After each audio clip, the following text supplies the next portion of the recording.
Hello and welcome to the Con Couple. I'm Richard, I'm running on like 3 hours sleep. I'm Caroline. and we go to frankly far too many Is that cons just your every move year. now? Is just to not say anything till I say my name? To keep Yes. the intro consistent. Again, consistent intros. They're Mhm. important. There's one podcast I listened to that's so consistent that somebody, suspected that they had like a pre-recorded sounds good. Yep. But anyway, and if you know what that podcast is, I'll be impressed. So anyway, where were we this week? Cincycon. Cincycon 2026.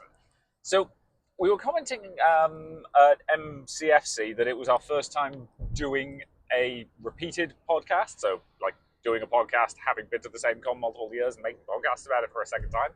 This is sort of the same thing, except none of you ever heard the Cincycon episode because that was our like unaired pilot.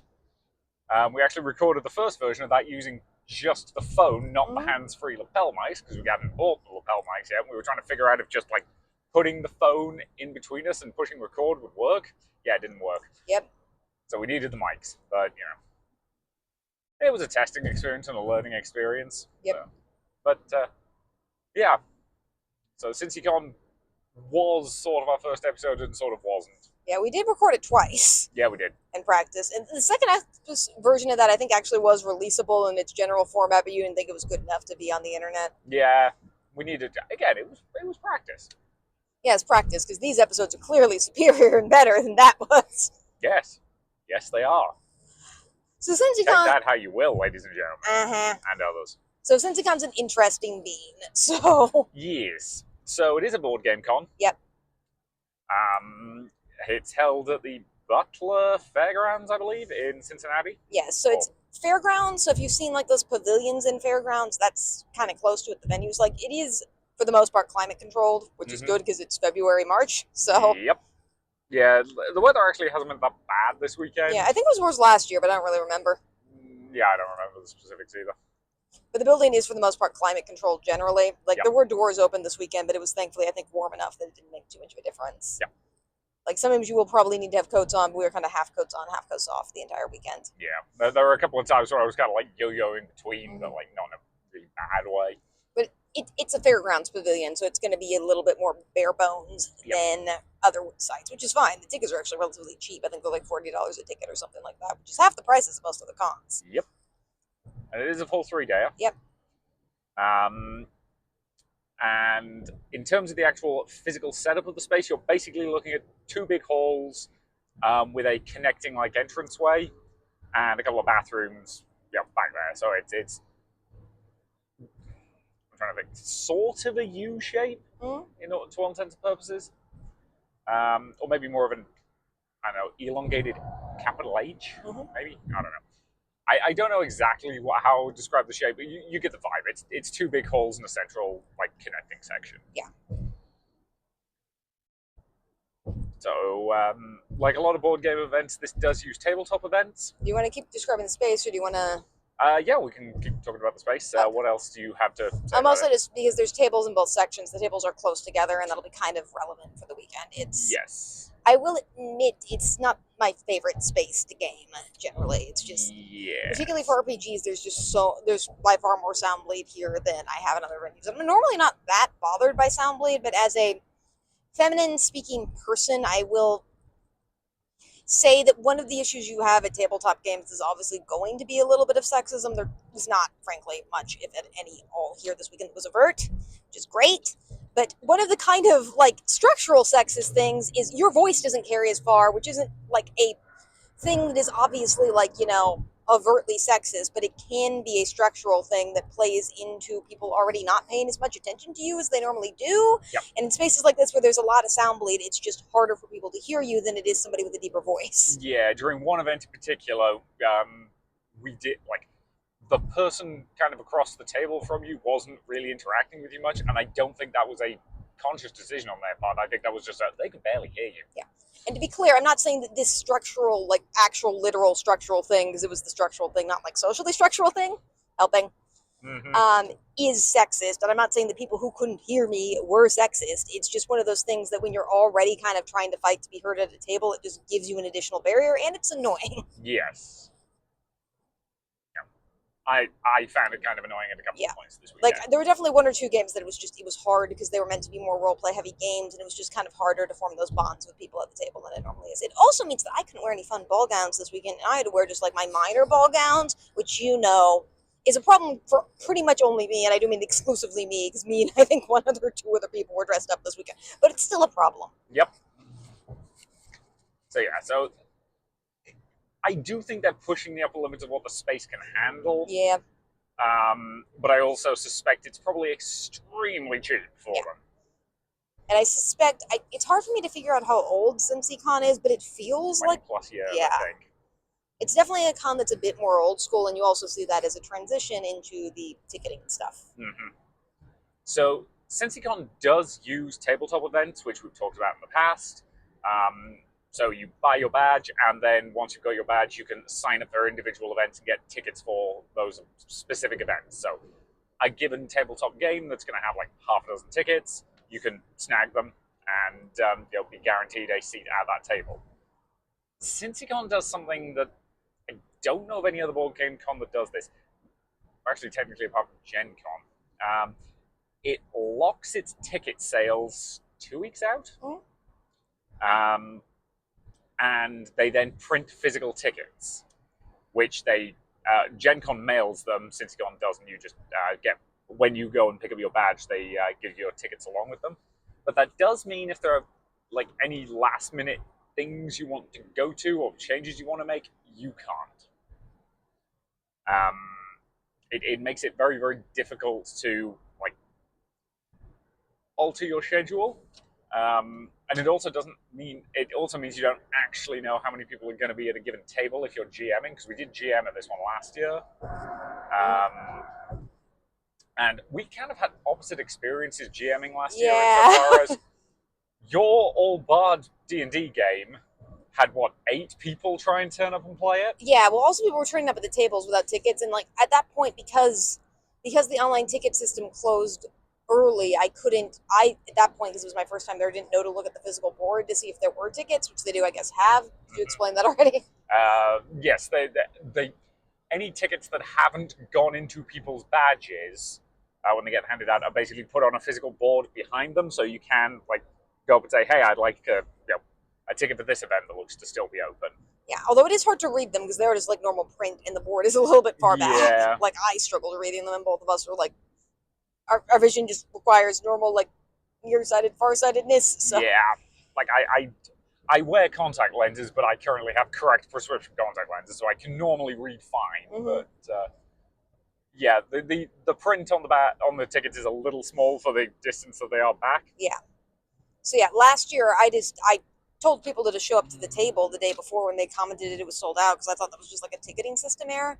Yep. Because also in addition to it doing that, for whatever reason, some games, and this happened to your game last year, some games on their site, once tickets close, will display there's both, you can't buy tickets, and it also shows that it doesn't show that there's no tickets available, it just shows that that's like a non-ticketed event, which is weird because you didn't ask the system to do that, so there was no way to get tickets to it either in person or online, and we have no idea why that happened. Yep. So you ended up with too many people trying to play your game. Yep. And you had to just kind of wing it. Yep. And I ended up with literally nobody turning up. Yep. So that was an interesting time last year. So we ended up deciding not to run things at this one this year. Yeah, it's just too hard to plan for, because obviously, like, you can't always fully control who's going to show up to your table last minute or start or anything like that. Mm-hmm. But, like, knowing you have, like, a 3-person table, like, the day before, like, in all likelihood, it's going to be 3 people, it might be 2 people, you can plan and balance an encounter based on that. Yep. Whereas with this, because it's hard to both get tickets in return, then you don't know who's going to be at your table. And, like, even as players, it's hard to know what, like, games are going to make. What you should show up for and what you shouldn't. Yep. So not entirely sure why they do it that way, but here's the thing though, I do like having physical tickets, just because tabletop events isn't the most mobile friendly website, I'm not going to lie. which means adjusting things on the fly is a bit of a pain. And if you are just like trying to use the tickets you've got, looking them up on tabletop events is a bit finicky. Whereas if you've got actual physical printed tickets that tell you which table you need to go to, that's nice. That's helpful. So swings and roundabouts, pros and cons, etc., etc., etc. Pros and cons. Pros and cons. The other thing I will say is they do have all the tables clearly labeled, and each of the big labels that tells you what table number it is also has a schedule of the events that are supposed to be at that table on it. That's helpful. That's a good idea. The major problem with it that we did have, though, is just that the tables, particularly for the RPGs, are just very, very close together. Yeah, there was a lot of nosebleed this weekend. Which we'll talk about as we kind of talk about each game, I think. But yeah, so we got our actual tickets for this a month ago, give or take. About a month ago, we did get it close to the cutoff of when you could buy tickets. For a lot of these cons, I do try to get them at like opening drop or whatever, but this one, except for one game, we got into everything that was pretty much what we wanted. And I will say that this one, as if you listen to our tabletop episodes previously, you know that we're RPG people. I will say that this con doesn't have like our personal taste of RPGs as much as I think we like. It generally tends to be focused on a couple of very big gaming groups that are there, or distribution centers who kind of just have their own GMs. So there was a lot of this, in this case, Everyday Heroes, Dungeon Crawl Classic, and there are a few other things, but those were the main things. And Pathfinder and Starsider Society were also there, obviously. So because they're at everything. But yeah, so there was a lot of, like, if you really liked Everyday Heroes or really liked Dungeon Crawler Classic, this would be a really great con for you because you could play a lot of it. Yeah. Which, to be fair, we played in both those systems this weekend, and again, we'll talk about them. But we were mostly choosing stuff based on, like, what do we think is going to be fun? What do we think is going to be interesting? What's a system we'd like to try? Yeah, that's generally how we choose, and we didn't. Like, we try to do, I think, 1 or 2 serious games interspersed with, like, light, fluffy games. Because I honestly do believe that the vibe of con games most of the time should be light, fluffy, testing out the system. You can do stuff that you wouldn't necessarily do in a longer campaign type of fun. Generally speaking, yes. And again, like, you never quite know exactly what you're going to get at a TTRPG con in terms of... Like, sometimes you'll just like get lucky and get a really good table where the vibes are excellent and everybody's just on the same wavelength. Yeah. And sometimes you'll just get a group of people who just kind of don't mesh. Yeah. And that's going to happen. Like, you never really know until you get to the table and the dice start rolling. Yeah, and even if you're an excellent GM, if a table doesn't have chemistry, it can be hard to pull it off. Yeah. Speaking of which, I think because we did River City, but we were mostly GMing it that one. Yep. So we were critiquing ourselves, I think, for a large part of it. Yep. I do want to remind people when we're critiquing GMs, it's always done as constructive criticism. We're never going to, like, sandbag on somebody. Oh, God, no. Unless they did something stupidly racist. Yeah. But that's never come up. Yeah, unless you were being, like, overtly sexist or overtly racist or something like that, you're fine. Yeah. Like, all GMs, like, obviously any GM can improve a little bit, and we might comment a teensy bit on that. I do want to say that I think our biggest problem this weekend was just the venue. Yeah. Because it was just hard to roleplay physically. Like, I felt like I was fighting to be heard a lot of the time, and that wasn't anything to do with players at GM. It was just due to the fact that it was hard to roleplay. Yes. So we might talk a little bit about that. And also, we don't mention anyone by name. No. Except for Lynn's. Yes. That's because we have ZA permission. So. Yes. So, the other thing I will briefly touch on, parking and food are the two big things to still have to talk about. Parking is free at this venue. Love free parking. Excellent. They did run out of space in the car park, but it is a fairground. They have overflow car parking. It's just, you're going to be parking on grass slightly further up. It's fine. It is what it is. Like, it was, put it this way. If the weather had sucked, it would have been a problem, or if you'd been in a massive ball gown, it might have been a problem. Yeah. But I'm going to be honest, this wasn't really a cosplay con in any way, shape, or form. Yeah, they don't have a cosplay contest, not even an informal one, really. And, like, I think me and 2 other people were in costumes. Yeah. Although I got to impress teenagers, and getting compliments from teenagers is always the best. Yeah. And this was, I think, it was still, I think, about, like, 70% male, which is pretty normal for tabletop cons. But variety of ages, mostly because I think a lot of people brought their kids. Yeah, there were a bunch of kids here, which was cute. Like, both little kids and, like, teenage kids. Yep. Including one who was, like, adorably asking their dad for access to D&D Beyond. Yeah. For the record, if you ever hear this, be proud of that fact. Yeah. Also, go you for not giving your child unfettered access to the internet yet. Yeah. That's a hard fight to win in the modern day. It really is. But yeah, so free parking, and then there is food available on site. Mm-hmm. It is, what I would dub extremely basic fare. So burgers, pulled pork sandwiches. I think they also have fish sandwiches. Yeah, it's effectively like stadium level food, if you know what that is. Yeah, it's not great, but it's also cheap. It's perfectly fine, perfectly functional. It will get you through the day. Mm-hmm. And sometimes that's all you really need. And again, like, I think I was spending $11, mm-hmm. which was getting me like a cheeseburger, 2 sides, and then like a couple of cans of Coke. Mm-hmm. So I can live with that as a price. Like I spend more than that for some moderately decent chicken tenders anytime we're at AnthroCon. Yep. So yeah, so the food situation is fine. The only thing I will say is they basically run out of almost everything by Sunday morning. Yep. They were down to like hot dogs and pretzels. Yeah, they were one single furry away from just not having food that last day. Yep, pretty much. If you get that joke. Yep. But yeah. We explained that we were driving back and forth, right? No, we didn't. Yes. Okay. Yeah, we just, that's why I'm on 3 hours sleep. Yeah. Because we were dumb and we decided were dumb. We did not get an Airbnb for this one. This one's about a 2-hour, 40-minute drive. We have been doing this as a back and forth. So we drove down on Friday, then we drove home. Then we drove down on Saturday morning to make a 10 a.m. game. And then we drove back on Saturday night and got home at what, like 1 in the morning? Yep. And then got up at 6 a.m. to drive down again this morning for another 10 a.m. game. We did get an Airbnb last year, but the only Airbnb I could find that was like reasonably priced was 40 minutes away, and I didn't want to do that again. Mm-hmm. And like, if you listened to this podcast before, like, hotels are hard for me, so. Yeah. And you can't obviously stay on site at this one because it is a fairground. There's no like connecting hotel. There's no hotel. Like there are, if you don't have any like specific needs, there are available hotels within a like not ridiculous drive, like 10 minutes, and you'll be able to find something. Yeah, but generally it would be somebody. This con obviously caters to people who either live close enough to just drive in, or live close enough that they're able to get a hotel for the weekend and drive their car down. It's not going to really cater to people who are like from California, which is fine. It's not trying to. It's not trying to, and that's fine. Like again, a con that knows what it is, I don't have any kind of problem with. So yeah. So, is there anything else like venue-wise we really need to talk about? There were 2 geese. There were some geese. We're officially heading into what we refer to as goose date season, i.e. it's pairing season. Yep. So you're starting to see the geese go around in pairs as they get ready for mating season, which is cute.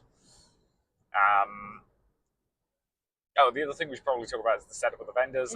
Like basically every board game con, outside of the really massive ones, they don't have a dedicated vendors hall, but around one of the 2 gaming halls, they had all their vendors set up effectively around the edge of the hall. That's a pretty common setup at board game cons, just because they know that the focus isn't really on the vendors. But it does mean if you're in the middle of a game and you need to grab something for whatever reason, it's pretty easy to go do it.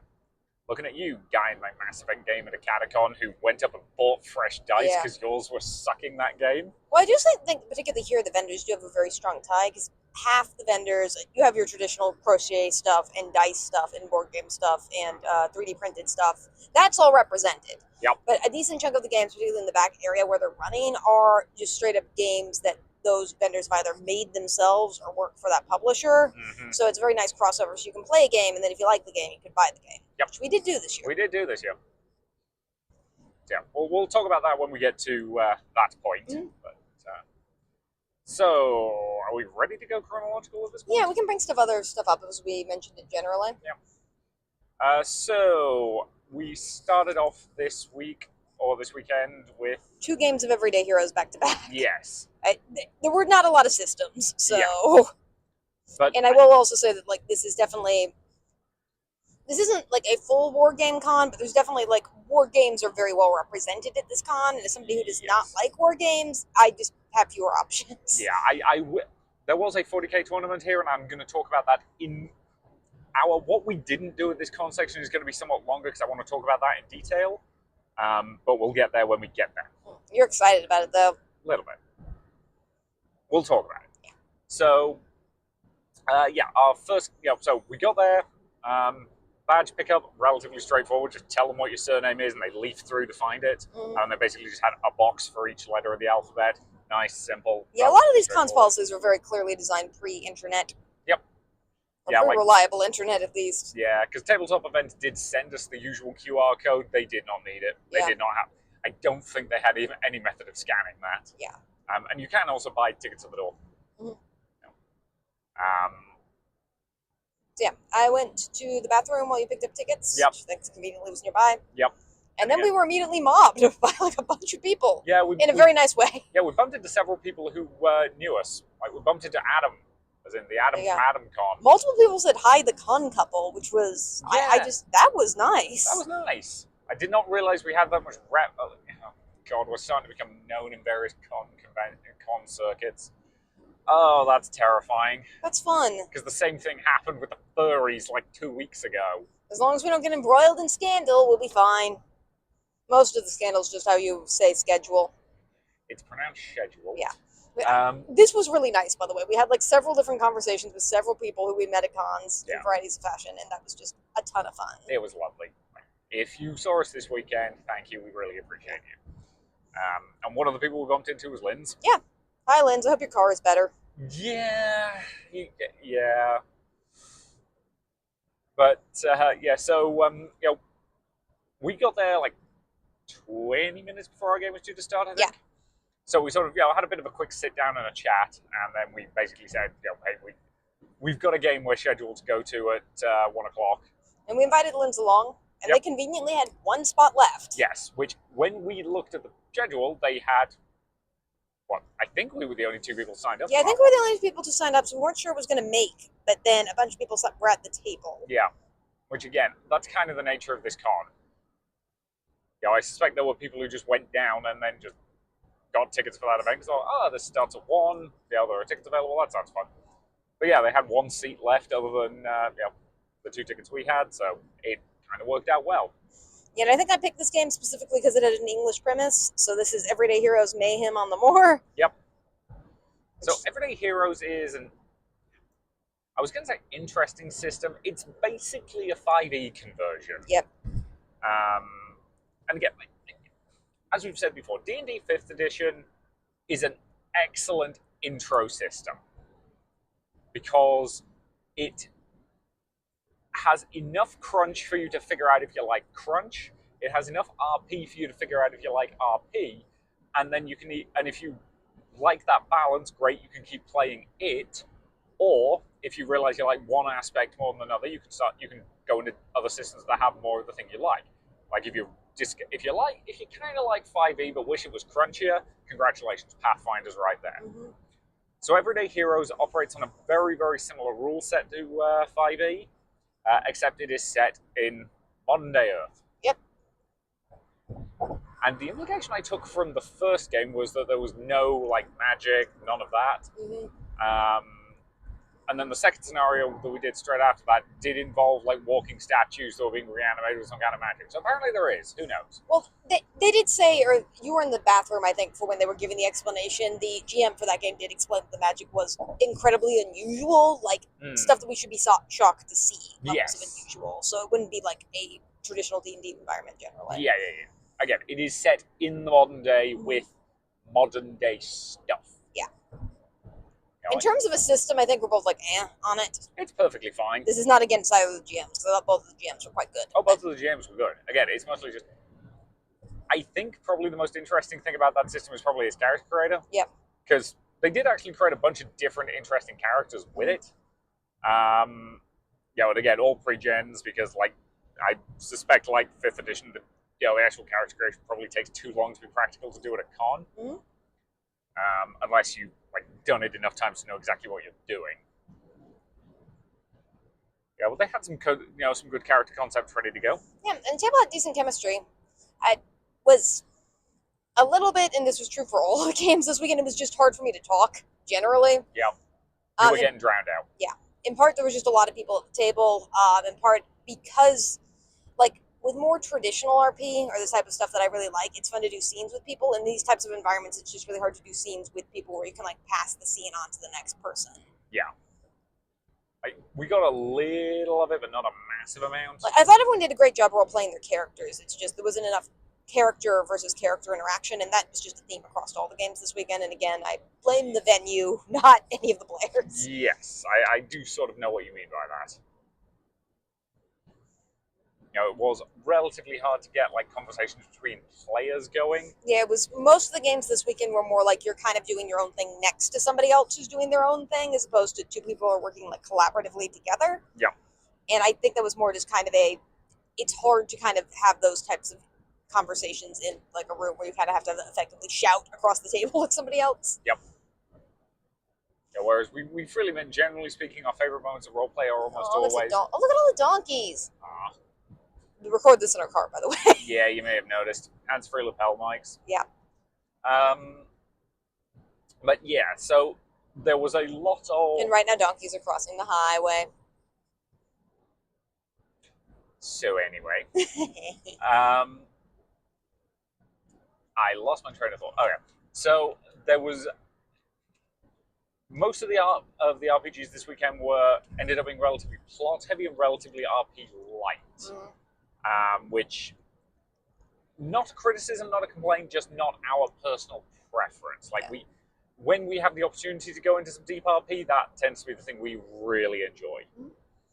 Although I did generally like this adventure. It was a good mix of like finding clues and also then battles, which I prefer generally.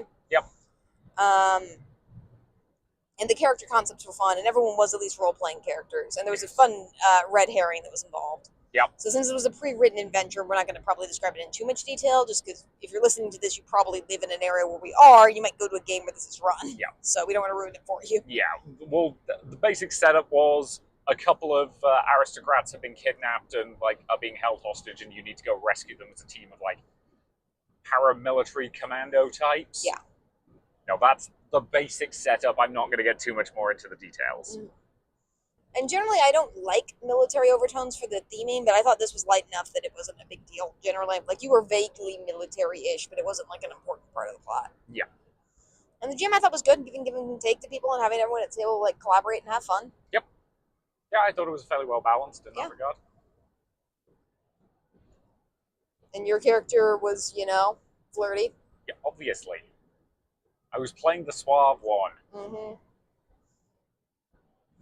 Which means granted, my most successful charm roll was on the nice elderly woman who ran the post office. Yeah. Who I was basically flirting with to get her out of the way so you could search her records. But, that's in character. Yeah. And obviously there's, I think, a bit of unrealism with this system. Like, I don't care about this, but somebody might, where, like, it's in the modern day. Characters have guns. You can be shot multiple times with a gun and still continue shooting somebody else, which is not, like, that realistic. But it works for what it is. You know what I mean? Yeah. Again, the damage the guns do is kind of variable. I think with D12s, but, again, it works well enough. Now, I think if you're looking for a modern day system, I think it is a pretty good one. And then we transitioned immediately from that game to the table next to it. Yeah. Where the second game of Everyday Hero was being run. And I was like, this one had a bit of a different tone, a bit of a different vibe. And we mostly picked this one because we knew the GM because they did the Great British Bake Off or Bake RPG at UConn. Mm-hmm. And we liked their style a lot, so we figured we would do another game with them. Yep. And they are a great GM. They are a really good GM. So this one was more map-focused than the other one was. And the idea was, you were searching underwater and, finding clues, and each had to roll on, a submarine. So it is its own version game mechanics and was doing water combat. Which is definitely fun and interesting. Mm-hmm. And both of these, I think, were both very low-character games. You were, level 1-ish. Yeah, I think we were level 2 in the first game and level 1 in the second. Yeah. And And Everyday Heroes, I know, is trying to do stuff like Pathfinder or Starfinder, where if you like a character, build your own character, you can bring it to different games and have it level up through playing the games, which is similar to what Pathfinder and Starfinder do. Yep. I have absolutely no interest in doing that, but yeah, no offense. We know there are people who absolutely love doing that. We go to cons to play weird stuff. Yep. Rather than just repeatedly play the same system. So we're generally looking for just something bizarre. Yeah. Sometimes, like, I think both of us have started bringing characters back that we've created in previous one-shots to play different one-shots in different settings. Yeah, there's a couple of character, like, archetypes I will default to. Yeah, me too. If I don't yet have the vibe of a character, there's a couple of, like, bog standard ones I kind of slot them into. Yeah, weirdly mine, I think, are popular cheerleader girls, small children, and animals. Yeah. Whereas mine are hoity-toity dipsticks. Mm-hmm. Kind of suave and really stupid. I will quite happily play the jock and play them as a complete moron. We'll get on to that. Well, I was trying to go more technical this time because I think both of the characters I picked were kind of nerdy characters for both the Everyday Heroes games. I think I was playing a lot. I think I was playing more straight man this weekend than normal just because we had a lot of big personalities at our table. But yep. I don't mind doing that, especially when I'm running in 3 hours sleep. Yeah. Yeah, no, so this was a fun game. We enjoyed it. Successfully defeated the thing. And it did have a lovely moment when, I said, oh, yeah, so we'll be going over here. And, whoa, God. Yeah, the title of the game gives away what happens at the end. I'm not going to say more than that. Yeah, you can figure. Once you figure out the broad category of what's going on, and then you realize where you're going, if you have any historical knowledge at all, you'll be like, oh, crap. But I kind of love it when I have those moments at gaming tables. I can't remember what it... There was definitely one game we played at some point where I realized what was going on, and I was like, okay, out of character, back over to the gem. Is it this? Mm-hmm. Oh, God. And he just looked at me and, gave me an evil smirk. I'm like, oh, we're so boned. That was the Adam Con game. Stephen King reference. Oh, yeah. That was the King in Yellow. Yeah. Yeah, I knew we were doomed at that point. We were. Yeah. King in Yellow is actually older than Stephen King. King in Yellow is the story that inspired Lovecraft. Yes, I know. Stop mansplaining. Sorry. It's just people in the comments will complain.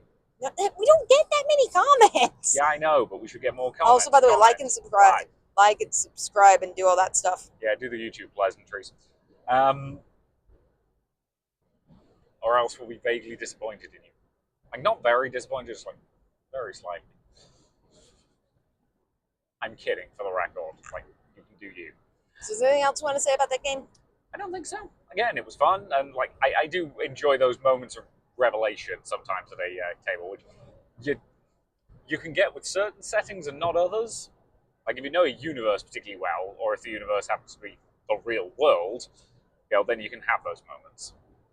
So those are always nice. I like it when those pop up. It makes me feel smarter than I am. It's great. So yeah. So at that point, we got in the car and we drove home. Yep.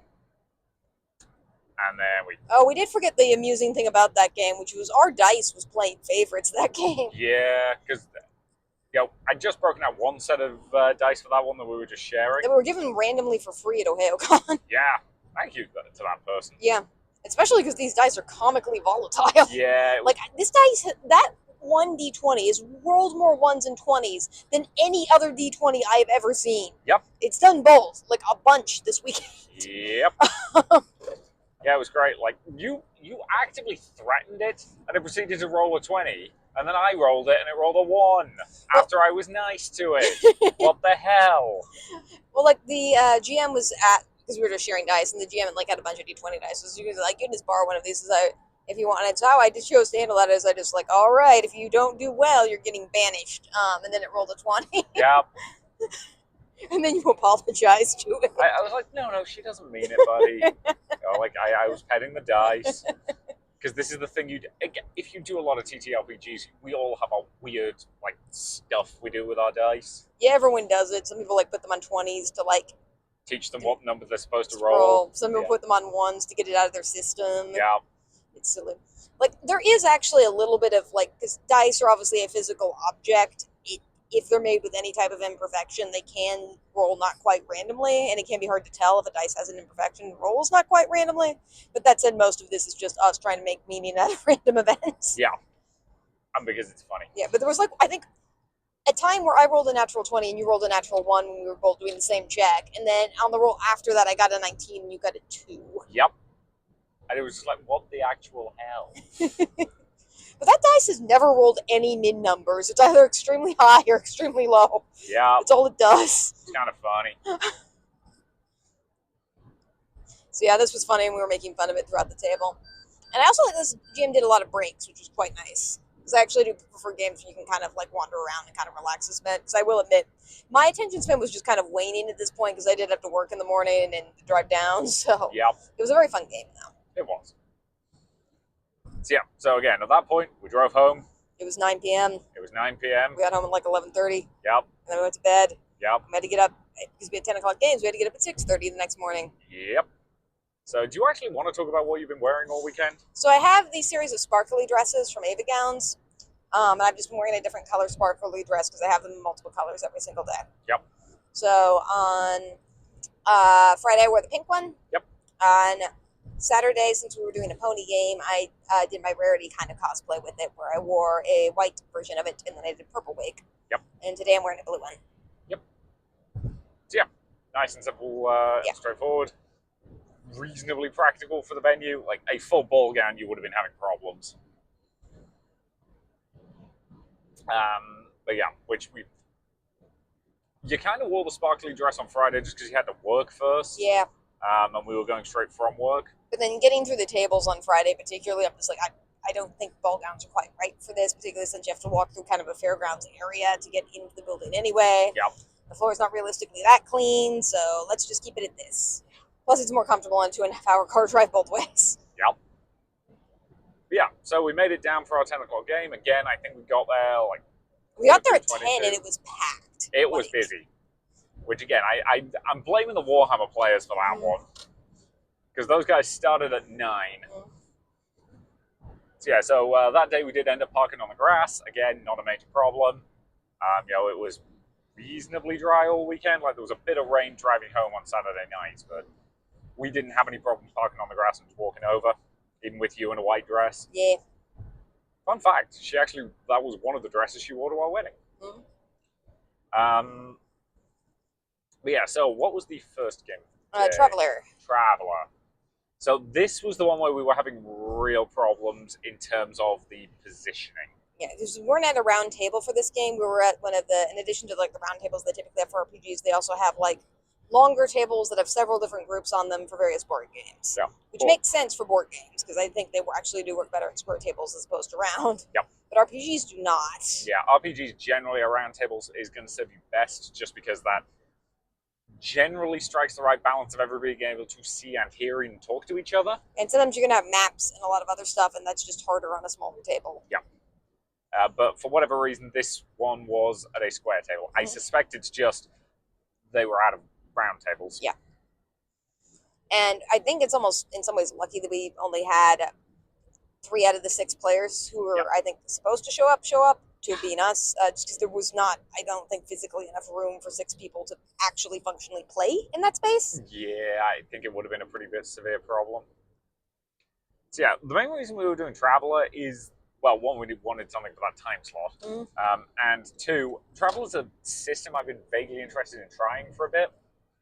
Because again, I've been keeping my eye out for a good, like, general purpose, I can adapt this to anything I want sci-fi rule set. So I was like, oh yeah, Traveller. Like, generally the 2 that people have been recommending when I've been doing online research are Traveller and Stars Without Number. So I was like, okay, let's try Traveller out. Let's see how it is. So that was primarily the reason we wanted to do this one. The theming of this particular adventure was basically, you all wake up with no memory. Have fun. You've never seen it, but it was very dark matter coded. Side note, screw you, Sci-Fi Channel, for cancelling dark matter on that goddamn cliffhanger. I understood none of this. It's fine. TV show. Yes, okay. What percentage of our viewing audience you think knows the show Dark Matter? Comment if you've seen Dark Matter and think it's BS how it ended. If you don't comment, I'm going to assume that none of you have seen it. Valid. You can also email us if you're listening on like one of the devices that don't allow you to comment. Yeah. But yes, anyway. Also, somebody, for the love of God, even if you've never seen it, Google it and like look it up on IMDb. Just say one thing about it to prove her wrong, please, please, please. Anyway, so yeah, so perfectly solid setup for a TTRPG. Yeah, I think. Go ahead. It also meant we got character sheets that were very, very vague and had very little information on them. It wasn't doing the full thing that I've seen some I've seen some YouTubers do a thing where everybody wakes up with no memory to the point where the character sheets actually have like scratch off stuff on them. Yeah. So until you try and use an ability for the first time, you have no idea what your score on it is. Yeah. It wasn't done quite to that extent. We were basically given a character first name because it was meant to be written on the jumpsuits we were wearing. Like a brief description of what they look like, and like their stats and skills. That was all the information we were given when we were picking characters. Yeah, and I think it was an interesting concept. I will say that part kind of finished, but there was like a part where we were on a ship and a part where we were on land. The self-discovery part ended once we left the ship, and then it was kind of more of a traditional adventure. Yep. I do think it suffered a little bit from the fact that like this was a pre-made module. The GM who was running it was doing it pre-made, which absolutely fine. It was very clearly meant to be designed for 6 people and not 3. Yes, like all of the pre-gen characters had connections to one another. Yeah. And it definitely felt like we were missing some pretty big pieces of the puzzle by not having all the characters in play. Yeah. And again, we didn't know who the characters were, so we didn't know which ones were like most essential. Yep. So we just were kind of picking them randomly. Yeah, like once again, I went, this guy's got decent charisma. Cool. Yep. I don't think it's called charisma in Tramlord. I can't remember what it's called. Social standing? Yeah. Something like that. But like, again. So I played him as a hoity-toity aristocratic, fop type, and look, he ended up being a hoity-toity aristocratic fop type. Go me, I guess. And then I think because we just didn't collect the information we kind of needed because we needed 6 people to ultimately search the ship, we didn't have the information we actually needed when we were off the ship to do what we were supposed to do. Yeah. And the game kind of broke a little bit at that point. Yeah. And in addition to this, it was hard to like role play or collaborate at all just because the noise was kind of everywhere. Yeah, so initially we thought it was just going to be the 2 of us playing. Yeah. We did have a third person join not long after we started. Like, we were still like in the room where we woke up, so it wasn't hard to like retcon them just like waking up slightly later than we did. Yeah, we actually wound up playing all of our RPG games with them that day. Oh, we actually did, yeah. Yeah, they were a great role player. I do think I got a better connection with them at a later table just because we were across from each other and it was really hard to hear. Yeah, like she and I were role playing fairly well together during Traveller. You and she weren't, and that's not on either of you. That's a physical. I don't think she could hear you worth a damn. Yeah, and the GM was very clearly, I think, not prepared for there to just be 3 players there, understandably, and was having to check a bunch of stuff, which is fair, but it just meant that like they weren't doing a great job of like giving us clues that we needed, I think, at certain points. Yep. And we're a little bit overwhelmed, which they did admit it was their first time running it and it was a playtest module. I can absolutely understand that. Like, everyone has to be someone's first playtest model, and that's absolutely fine. The bigger issue is just it was a hard table, and this is clearly a module that is intended for you to have pretty much all of the characters there, and if you don't, it just kind of doesn't work as well. Yeah. Now, there were elements of their organization I really liked. Yeah. Like, you basically get drip-fed the backstory of each character, and what they've basically done is, like, printed off the various paragraphs of information you get as they start to recover their memories, and just, like, every so often they would hand us, a paragraph. Yeah, and when we took a break for, like, mid-game, they handed us, like, the final version of it, which was cool. And I did like the piece building of it, and that, as a mechanic, I actually do like and would like to play another game that does that. So. Yeah, it's a solid idea just to, get a bit more, it lets you start with a blank slate and then expand upon it in, like, interesting ways. It's mostly just One, I think we got the information a little fast. Yeah, I felt like we could have built a little bit more, but again, I think part of the problem was we were clearly supposed to find some of it out through this other character who wasn't there. Mm-hmm. So I think the GM was just kind of a bit confused as to when to give it to us, which I get. And the other issue is just, again, it would have been very good to role play through. Yeah. But we were having trouble role playing because the table was just quite loud. Like, we were clearly meant to ask each other about each other's backstories. We kind of tried to do that, but it was just hard to hear each other. Yep. Which, again, not on the GM, just a limitation of the table we were placed at. Yeah. And I will admit, for the final quote-unquote, like, boss battle, I kind of checked out for it, because I'm like, it's clear that whatever this is, it doesn't have a solution that we actually have right now, so I kind of just don't want to fight. Yeah. Like, a bunch of the enemies were actively immune to the weapons we had, and it's like, yeah, that's a problem. Yeah. So, yeah. And, like, I found out after the game, because we were being debriefed on it a little bit, that we were meant to pick stuff up earlier that, like, helped with that in various capacities, but we just weren't able to do it, I don't think, because we didn't have enough people searching the ship. Mm-hmm. Also, I kept rolling them. Again, part of the problem was there was a specific check we were using to search, and I don't think any of us were actually good at that. I mean, I was, but it was hard. This was another game where I felt like I was being talked over by several different people. And a lot of times when I was trying to say something, either the GM was like looking something up or I just wasn't heard, which I don't want to emphasize again, not the GM's fault. Yeah. It was just kind of a difficult table environment for me generally. Yeah. And also, like, because they made, like, searching the ship quote unquote timed in a way, it also, like, made it more rushy, which is, it's hard for me when you're doing quote unquote timed mechanics with players when you're, and this was not GM either, this was just written into the adventure module that was quote unquote timed, but like, if it's your first time playing a new system and you're a character that doesn't understand what they are, adding also you need to do this in a certain amount of like in-game time is kind of just adding a stress that doesn't need to be there. Yep. Yeah, specifically we were in a spaceship that was currently in the water. Mm-hmm. You know, where spaceships aren't traditionally meant to be. So, and we were told we had to search the ship in like 2 hours before it like sank or whatever. The power went out and we couldn't get out. And that like, that just kind of put like more pressure, I think, on everyone and made us a little bit frazzled. Yeah. So, which again, if we'd had more people available. Yeah, if we had more people, it would have been easier because a lot of people could have done checks different places quicker. Yeah. For one thing.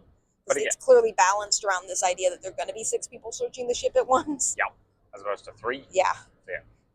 Again, none of this we want to like stipulate. None of this is the GM specific fault. Mm-hmm. It was just limitations of the table. But I do suspect if we had the full 6 players, mm-hmm. we would have had problems just from some of them would have had to sit on the other side of the GM. They would definitely not have been able to hear you. Yeah. I wouldn't have been able to hear them. We just have to ask the GM what was going on back and forth. Yep. Which very much limits roleplay. Yeah. Again. And this game, I think, has really good opportunities for roleplay. So yeah. Not the GM's fault, but again. Yeah. I think we're both just kind of bored by this one. Yep. But I do think the adventure's interesting, and I hope the GM runs it again. Because I do think that like this is a practice round, was a really great practice round for them. Yep. And I think if they run it again, maybe in a slightly better environment or at a better table, it'll work a lot better. So. Yeah, I would agree. So I think the next thing we did was some Clock Tower. Yep. So Clock Tower was running throughout the weekend, as it traditionally is. I did see that some versions of it were canceled on tabletop events, but I think they just kind of made it like how Clock Tower traditionally is played, which is people wander up between games and play them. Yep.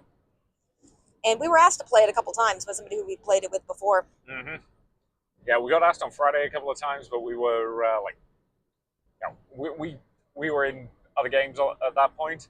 Whereas on Saturday we ended up with like 2 hours spare. Mm-hmm. And if you've listened to the last few episodes, you know we've kind of developed a love-hate relationship with Clock Tower as a concept. Yeah, Clock Tower can be a lot of fun. It can also suck on toast, and you're never entirely sure what you're going to get until it starts. Like, I think I was mentioning this to you before we played. I feel like there's this, like, uncanny valley with Clock Tower where if you're playing with entirely new people who are just going to randomly accuse people, then it's not that great. And if you're playing with people who, like, say that there are metas to the game and are obsessed with like just playing it in the most optimal way, it's also not great. But there's a happy middle ground in between those two. Also, if you're playing with both those groups, which is common and cons, it gets interesting very quickly. Yeah. You got one group who think they're super geniuses and keep doing stuff that doesn't make sense because they think they're smarter than everybody else, and one group who keep doing stuff that doesn't make sense because they haven't learned the game well enough to know what does and doesn't make sense. They're just trying new stuff. Yeah, and because of that, like things that look weird to one group confuse the other. Like doing stuff like role swapping or lying about your role or not telling your role is pretty common for people who play a lot, but it's not common for new people a lot of the time. Yeah. And there's also, I made some quote unquote meta plays that I just think are dumb. Like double claiming a role that somebody else is claiming is just dumb, because if you know two people are claiming the role, one necessarily has to be lying, so it makes sense just to kill both people. So don't do that. So yeah. So we started, or we were, we sat down, did the whole, like thing, passed the background, and I got super excited because I was the imp, and I really wanted to play the bad guy in Clock Tower for ages, and I never get to. I always get stuck with one of the crappy townsfolk roles. Yeah, this is the other issue we have with Clock Tower, and I want to emphasize this a lot. A lot of the roles just aren't good. Yeah. Like, they're clearly there to balance the game. Not to actually be fun to play. Yeah, like if you're the recluse, which is just your only powers, you might register as evil, you're just going to get killed. That's your only job, is to get killed. Yeah, being the recluse is just not fun. Yeah. And there are plenty of others that just kind of aren't actually that fun to play as. Yeah. So I was like, oh, sweet, finally I get to be the imp. I am really looking forward to this. And then the storyteller cocked up the process of giving out information, which meant we had to re-rack. Yeah, fun fact, I was the mayor of that game. And then on the next setup, when I hadn't got to do anything, you were the imp and I was the mayor. I freaking hate being the imp. I hate being the mayor. I also don't. The mayor's not that great a call. Like, at least, the mayor has at least some power. The mayor is... The thing is, the way to play the mayor correctly is to be as quiet as possible. Do not draw attention to yourself. I hope you're one of the last people standing. Which is actually something I do well, so I don't mind that role. I find it incredibly boring. So yeah, I was kind of ticked off for most of that second game. It didn't help that, like, and I do want to emphasize, like, if somebody's running at a con, it's already chaotic to begin with, and it's fairly easy to make mistakes if you're doing quick setups as much as this person is doing. Yep. That said, like, I actually was doing a fairly good empath gambit, whereas an imp, I was claiming the role of the empath. Also, for those of you who don't play Clock Tower who are listening to this, I'm so sorry. Yeah. And, like, I had both you and my other neighbor entirely convinced, entirely. Yeah. And with that, I could have swept the board easily. And I actually wanted to do that because I was excited about that role. And then my game got short due to more stuff that I don't think the storyteller should have done. Yeah. Yeah, specifically, there is a role called the Saint. And the point of the Saint is if they get executed, i.e. they get voted out by the other players, then the evil team just insta-wins. Yeah, and I will say the Saint a lot of the time goes to new players who get confused by it, or just people who... The Saint is just a very big liability on the field, and it's the Saint's mostly there to be a demon bluff. Like, demon can bluff Saint, or evil team can bluff Saint quite easily as a role where they have no information and just can claim to be the Saint and not be executed. It's a powerful role for that reason, because it's meant to be a demon bluff. That said, in order for it to be an effective bluff, it sometimes does have to be in the bag. And unfortunately, a lot of times I've seen it where that role is actually drawn and not just being bluffed by the demon. It's been given to people who I don't think, like, understand it very well. Yeah. Specifically, young children. Yeah. Or in this case, a new player. Yes. And I know that this player was confused about it, because I just happened to be mentioning to them randomly, oh, we don't have a Saint. I didn't even know that they were the Saint at that point. And they were like, well, nobody would want to mention they're the Saint, because if the demon kills them, they win. And then I had to explain to them the difference between execution and dying in the night, because this game has a ton of terms that are hard for new people to learn. Yep. We still don't know all of them. And then I told them to go talk to the game master. I'm like, hey, I get that I'm telling you this, but I get that you might also think that I'm lying. And I was the imp. I didn't have to give this person this information, but I wasn't like, even though it was to my benefit for them not to tell people, there was no way I was going to let them play like that, you know? So I told them to like verify the information with the storyteller just to verify that that's how the Saint worked, so that they knew that they could trust me on like a game mechanics perspective, which as the imp was not a smart role to do, but as a human being who wants everyone to have fun is. Yep. But yeah, that game ended up ending very quickly. Yeah.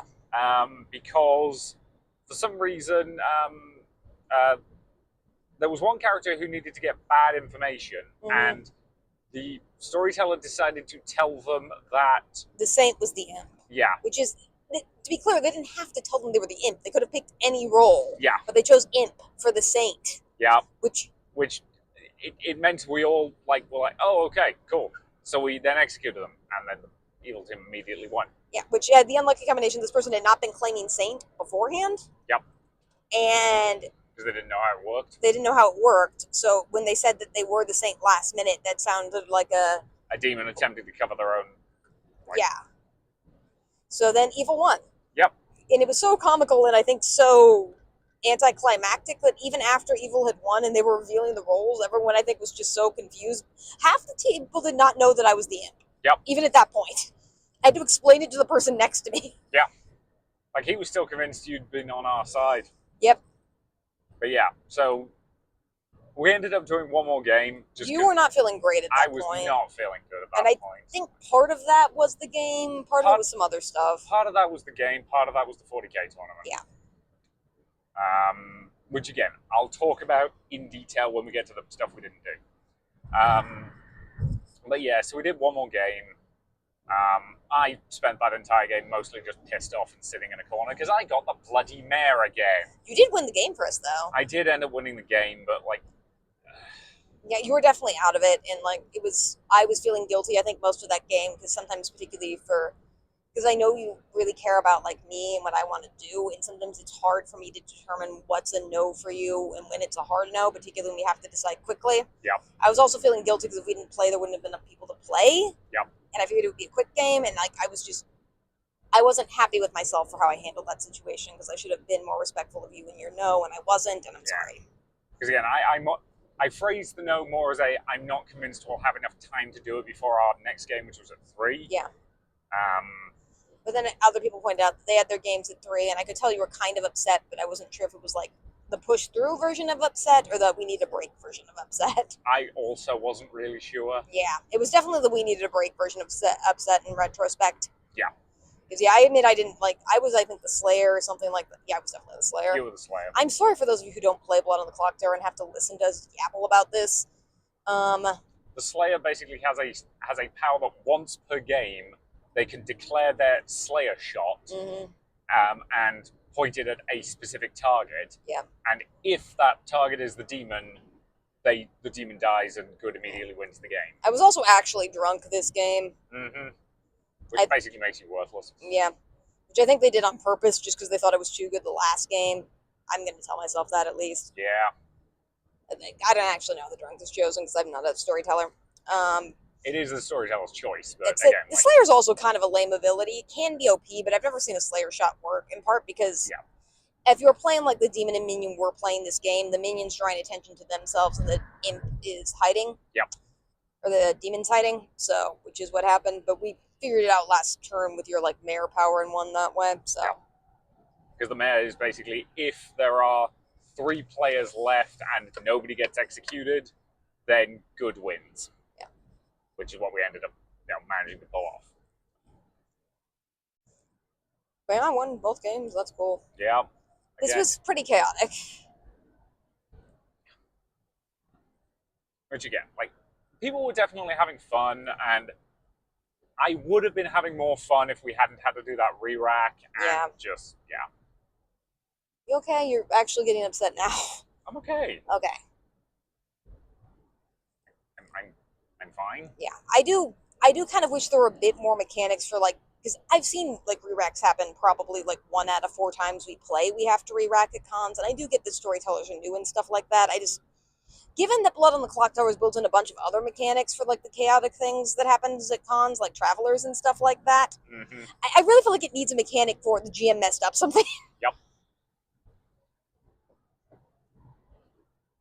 In fairness, that was a pretty bad mess up based on what happened. Yeah, basically they didn't factor in the position of the traveler, which meant they woke up one of the townsfolk and told them who the demon was because they were trying to wake up the minions. Mm-hmm. And at that point, well, game's done. Like,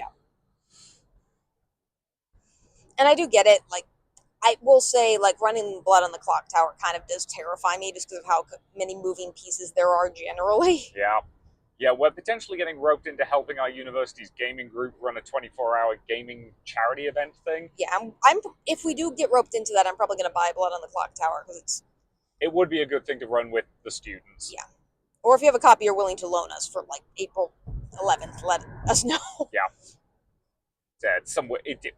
Have they actually locked in that date? No, they're students. We're probably not going to know till like the night before. Yeah, basically we've been told it's going to be one of 2 weekends. We don't know which one yet. But again, April's a weird month for us con-wise anyway, so we'll figure it out when we get there. Oh no, we're not going to report on that on the podcast. But anyway, laser ponies. So yeah, the next thing we had was laser ponies, and I think we had enough time for a brief walk and a chat about it, but not that long. Yeah. So our next game was laser ponies, which we went over to. Yep. You were definitely feeling the, like, you know, flood of emotions, and then you're pretty tired afterwards, plus you're running unlimited sleep during this game. Yep. And the person next to you was, like, just legitimately asleep during parts of this game. They did nap at a couple of points. It's fine, we ran with it. They were playing a foal. Yep. So the fact that they kept taking occasional naps was kind of on point. Yeah. So it was 4 players for this game. I think there were a couple of people who didn't show up, but I don't really remember. And Laser Ponies is a RPG-like kind of like ponies shoot lasers out of their eyes style of MLP type of game. It's not like an official licensed MLP type of game, but was basically by the person who was running the game. I think was also the designer, and they basically made it for their kid, which is awesome. Which is great. I love seeing things like that. Like they freely admitted that the characters that were that we were playing as, that are the ones that are in the core rulebook, were created by their daughter. Yep. That's great. That is adorable, and I love that. So we had a choice of like 5 different ponies, or Sarah the bear. Yep. Sarah the bear is a bear. Yep. Everyone chose ponies. Everybody chose ponies because again, 4 players. And this actually had a good round of RP. I think just because our table was actually in a decent location this time. Yes, we were slightly further, like we were basically on the edge of that bit of the gaming section. We were next to a door, which meant there was a bit of a draft at some points. So the temperature control was a bit iffy, but it was a little bit quieter, which meant we could actually RP with each other a lot more, which was nice. There was definitely, I think, intended to be slightly more combat than there ended up being, just because I kept talking our way through stuff, but I picked the diplomat pony, so, you know, that's what I was there to do. And once again, I just went supercilious and British. Yeah. You were definitely flagging a bit this game, though. I was. I'm not even going to attempt to lie about that. But it was nice because I could actually form a connection with the person who was playing it with us in Flatliners. They were also at this table, as mentioned before, and I think... Flatliners was the name of the Traveler Adventure. Sorry, the Traveler Adventure named Flatliners. That thing. Yeah. And like we were doing, I think, the heavy lifting of the RP during that game, and it was actually kind of fun to RP with them a little bit more now, and form that kind of cool connection with them. Yep. And then we stopped them with the power of friendship at the end. Yep. I mean, how else do you defeat the villain? Yeah. But again, like this GM turned up with a lot of props and a lot of other stuff, and it was really fun. Like, and gave people like coins for good RPs, or in my case, puns. Yeah. Because like a lot of lighter RPGs, this has some this has mechanics which is like, if you want to succeed at this, here's a resource you can just spend to succeed rather than rolling. Which again, I generally like those as a little thing you can have. Ow. Yeah, this was a fun game though. Yeah. And at the end, we just got given a copy of the core rules.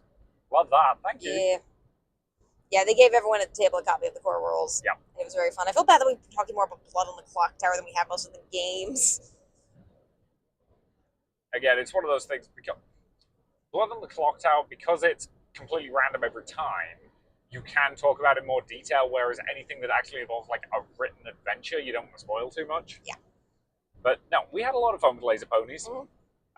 Like light, fluffy, silly, fun. Like, the art's very cute. Just again, generally good vibes on that one. I freely admit, emotionally, I was not in a great place at the start of that game. It did help me get out of it. Yeah.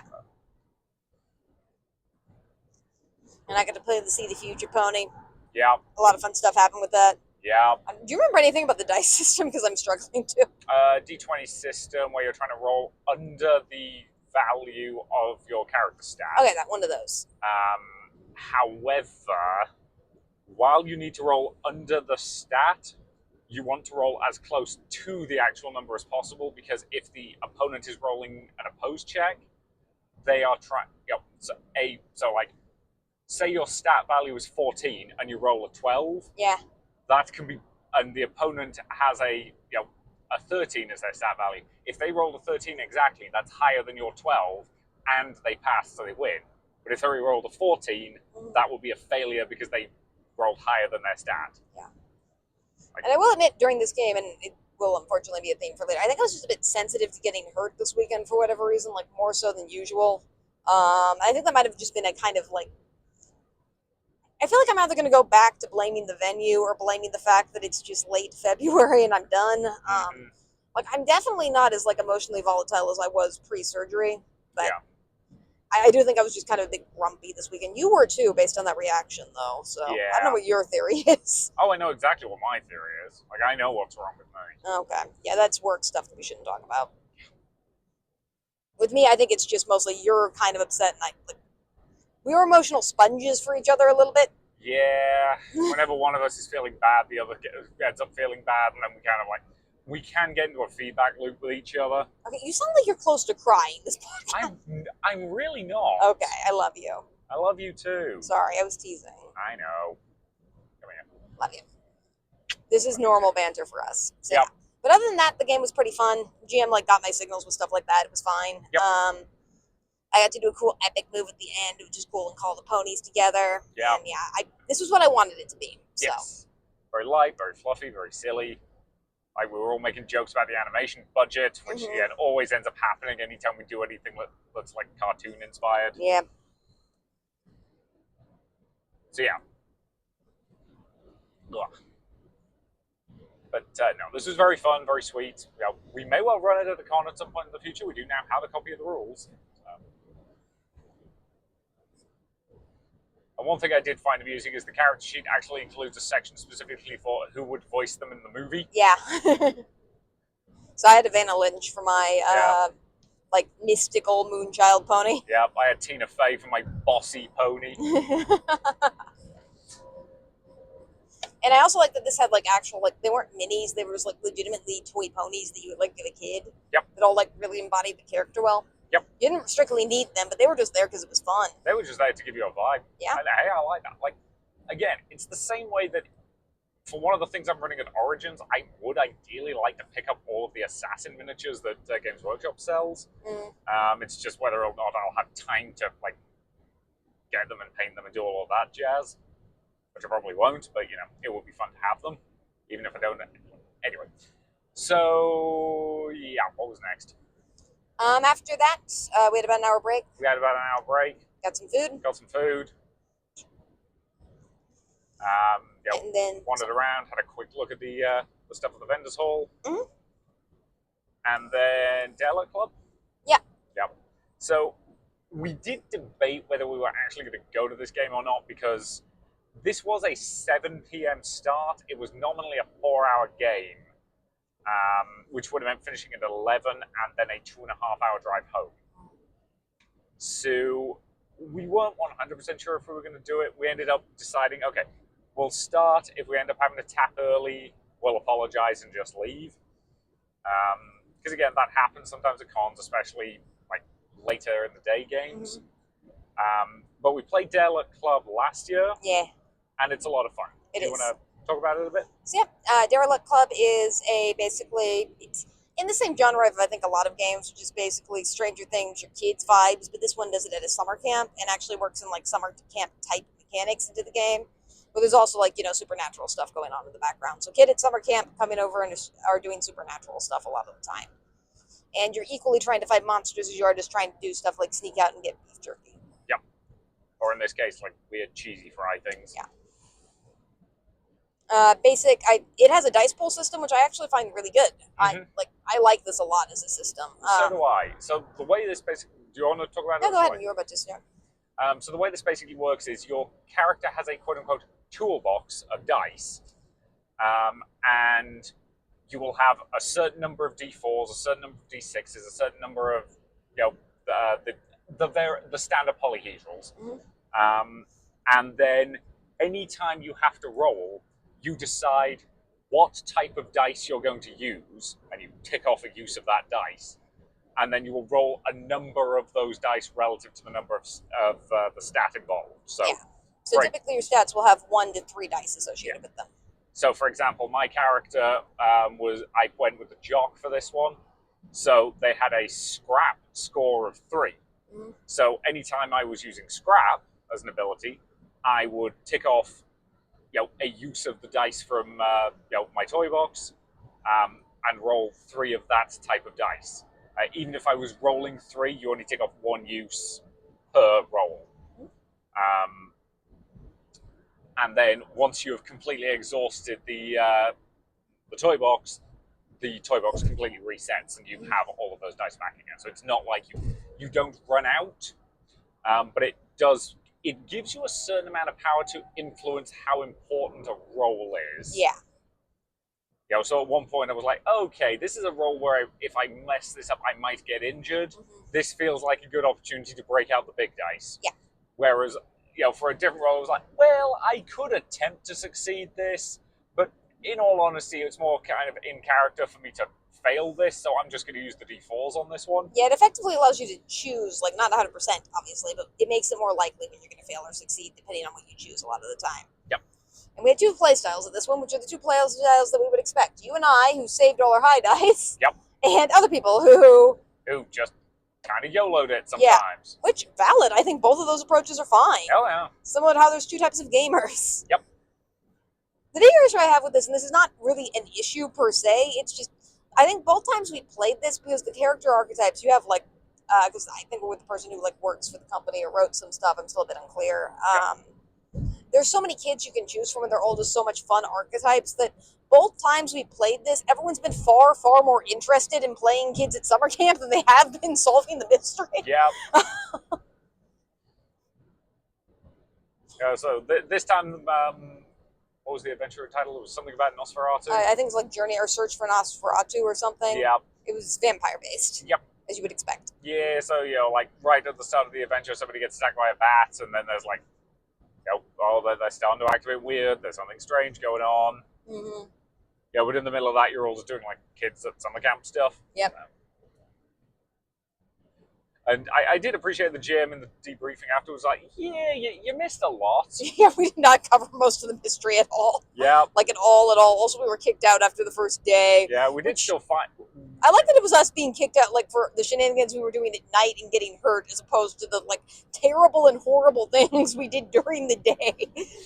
Which, honestly, I think were worse. You might be right.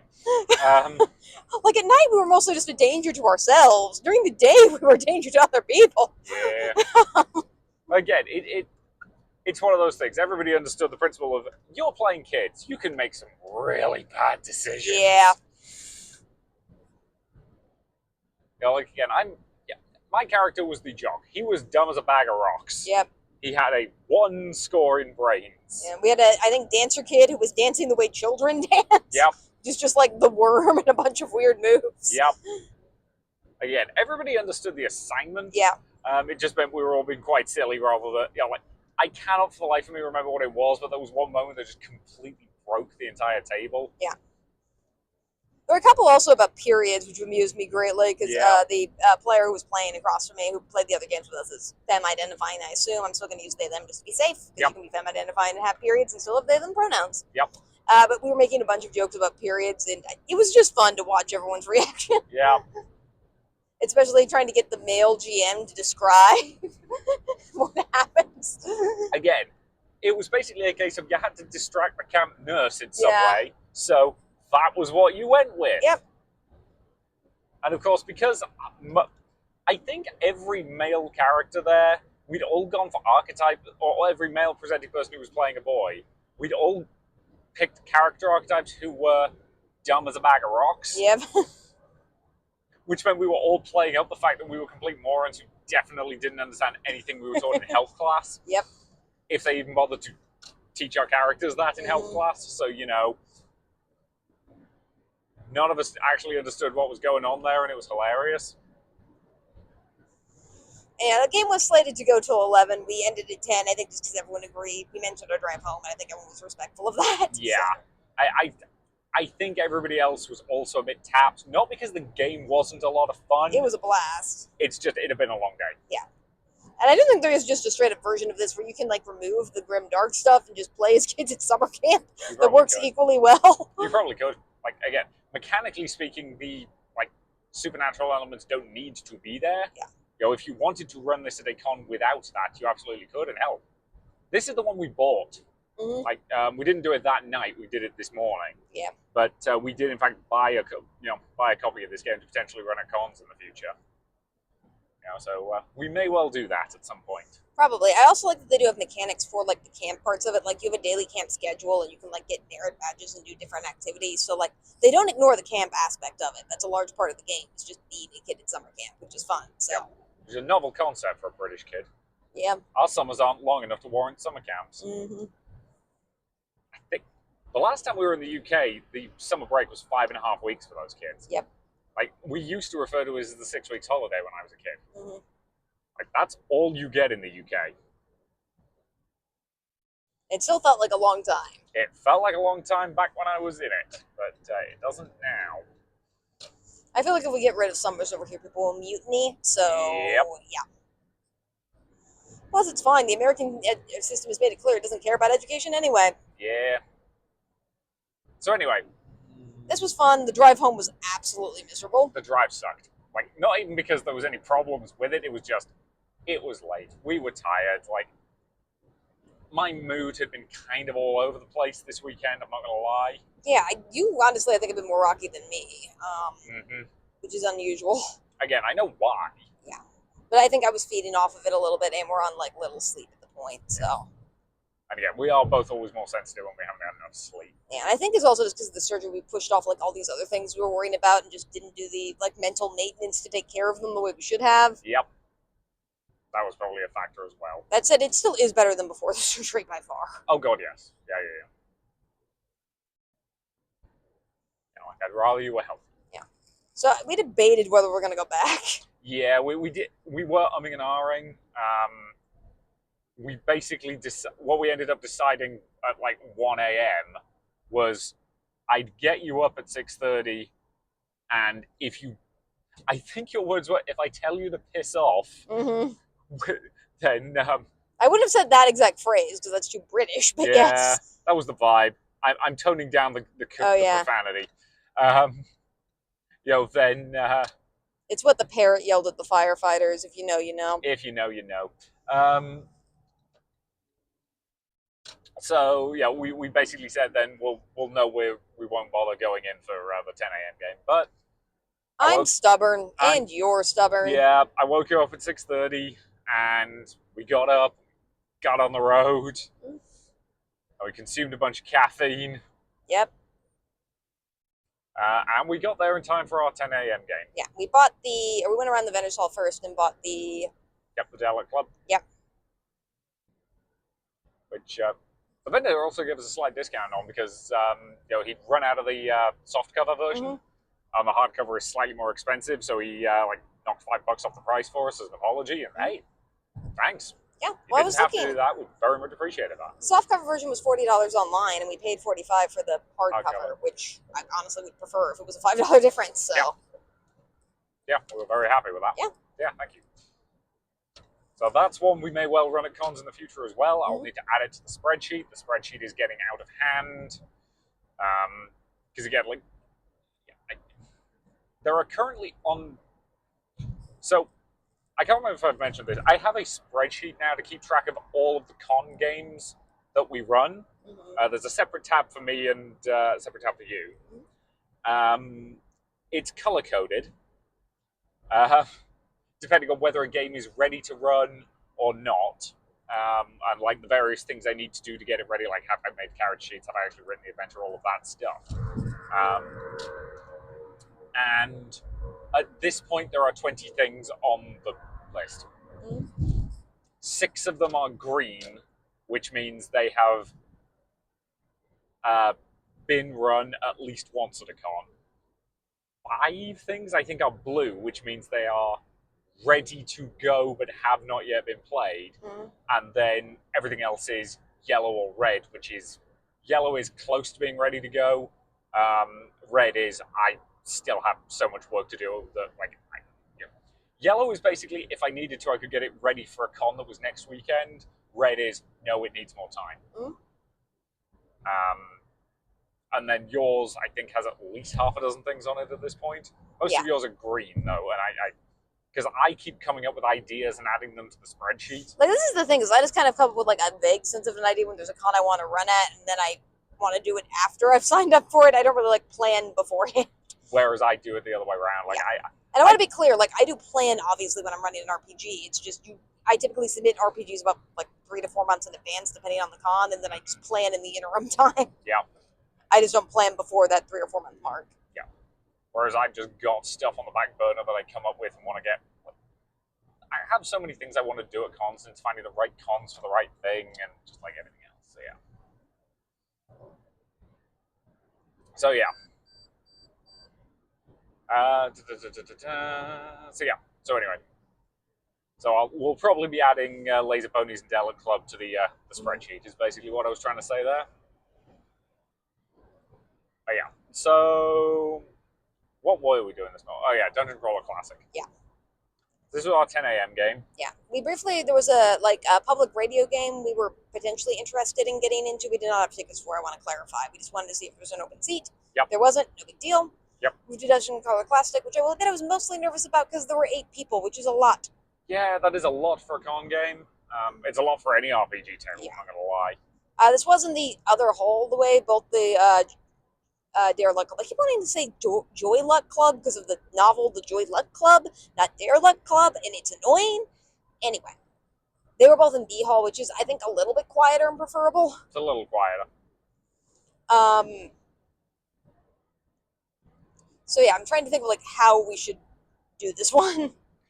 So, Dungeon Crawler Classic is a very interesting system, insofar as it likes to use weird dice. Yes. Insofar as you have the standard set of polyhedrals, your D4, your D6, your D8, your D10, D12, percentile, and D20. But it also has, D3, D5, D7. It's pretty much any number. Yeah. And some other weird ones, just to add more variety, including a D22, a D24, and a D20, and a D30. Yeah. It's meant to be silly. Yes. And we've done a couple games in the system before. It's a very silly system. There are some systems that claim to be improvements on D&D with their mechanics. This does not claim to be that. No, this is meant to be harkening back to like old school D&D, but with more wackiness involved, which we like. However,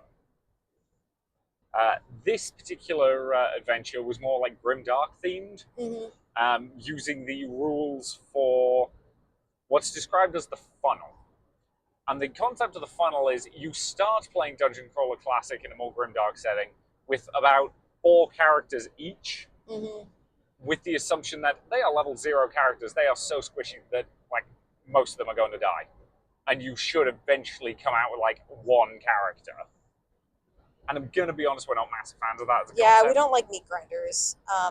The GM had really great energy, which was nice. Yeah, the GM had great energy. So everybody at the table was playing 2 characters. One of whom was level 2, I think. Yeah. And one of whom was level 0. So the level 0 ones were basically created, and the level 2 ones we picked. Yeah. You ended up with the kind of medic-y one, the leech. Yeah. And I had the icon bearer, who's basically the paladin. Yeah. And I didn't have a level 0 character just because the paladin had like a group of 4 random schmucks following them around. Yeah. And that in and of itself I was fine with. I'm also like, I feel like I should just kind of fast forward to the end just to kind of be a little bit better. The GM sent me a message like right before we started recording. He sent it to the whole group, just saying that a couple players seemed to have a bad time at this table and apologized for that fact and wanted us to not to be reflected on Dungeon Crawl Classics. I want to be clear on a couple things. I did not have a very bad time at this table. Yeah. What happened was I had a PTSD attack towards the end of the adventure, and I hate it when that happens. And I know that certain things can trigger them, and when they happen, they just kind of suck. Yeah. That's what happened. But up until that point, I was having a good time. Yes. And I am glad we drove down for this today. So am I. And I do think the GM has fantastic energy, and I liked the other players at the table. Yeah. Like, again, 2 of them were also in the Delic game from the previous night, and they're a great pair of guys to play games with. Yeah. We had another, I think, sibling group there. There was somebody who was under the age of 18 that was there, and somebody who was somehow related to them. Yes, I'm assuming father and son. Maybe, I don't know. Who knows? Like, again, they clearly knew each other. Yeah. That's as far as I'm willing to go. Yeah, and somebody else we had also played with before, I think last year. Yes. 2 people, actually. One of which was in the Goose RPG that I ran the year before. Yep. I think both of them were, actually. Maybe? I don't remember. So. I lose track. Yeah. But yeah. But yeah, it's mostly just like sudden death mechanics for whatever reason kind of hit you right in the PTSD. Yeah, well, this was like, I was trying to just kind of ignore it and kind of like just go past it. There was also like something that was mildly triggering earlier that I just kind of pushed past. That was not something the GM or anyone could have controlled for. It was just a triggering thing that I'm sure if I'd asked them to stop, they would have, but I decided it was just easier to move on from it. Yeah, basically. It was relatively minor. Yeah. And like we moved past it within like a minute or 2. And to be clear, I'm not going to describe it in detail because it's complicated, but like this is not something that anyone could conceive of being a trigger point for anyone. So unless I bring it up explicitly, no one's going to know not to do it. Yeah. So again, I don't really blame anyone for that. Yeah. Again, my only real thing is like, maybe mention like X-carding or something at the beginning of the adventure, just so we know that it's an option. Yeah, because there was a bunch of creepy crawly things in this adventure, which isn't a trigger for me, but can be for a lot of people. Yeah. With some pretty graphic imagery. Yep. Yeah. Again, I think so. It's nowhere near as bad as that time we played Call of Cthulhu, and like that game needed some goddamn trigger warnings on it before we started. This was not that bad. I do want to emphasize that. Mm-hmm. Like I was having fun up until that, and the thing is, when you have a PTSD attack, particularly at a table, it's kind of embarrassing, and you also kind of get mad at yourself for then having it, and you can't really de-escalate it, and it just kind of sucks. Yep. And it's not really anyone's fault at that point, and I feel bad, but you don't think I should, but I do. Again, it's one of those things that happens sometimes. It tends to happen with you with sudden death mechanics. It's sudden death mechanics, and I keep in mind, because we were running on so little sleep this weekend, my brain just wasn't in a place to fight it, I think, as much as it normally would have been at that time period. Mm-hmm. And I think it was also just, I was frustrated because I thought the game was lasting for 4 hours as opposed to 3. And I'm not going to lie, it's kind of annoying to be down a character in a one-shot adventure when you still have an hour left to go. Yes. Now, because that game was actually ending at 3, the fact that we were, what it was, with hindsight, was clearly the final battle. Yeah, and I think if I had realized that, I might have had a better chance of staving it off. But it's mostly just, you feel bad that something happens, you're having this negative emotion, and then you're aware that other people are seeing you having this negative emotion, and then you feel like this negative emotion is not normal, and it just kind of spirals, and it sucks. Yep. And most of that is not people's fault. No. And I still think this GM is, frankly, quite a good GM. Oh, yeah, they had great energy, they had great vibes, they had a lot of stuff, prepped, ready to go. They had, little character cards with pictures of the various NPCs on them and stuff like that.